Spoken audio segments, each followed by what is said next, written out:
Hey guys, in this video we're going to take a look at how you can enable or disable on my iPhone account for notes on the iPhone 15 series. First, let's go back to the home screen by swiping up at the bottom of the screen. Now from the home screen, tap on settings. Next, in settings, we scroll down and then tap on notes. In here, scroll down, then tap on my iPhone account. Tap on the toggle button to switch it off. Now I said that if you switch it off, your on my iPhone account contains notes. You need to move or delete them before you can disable this account.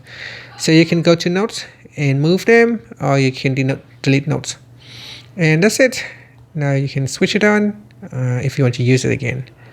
And that's it. After that, you can swipe up to go back to the home screen.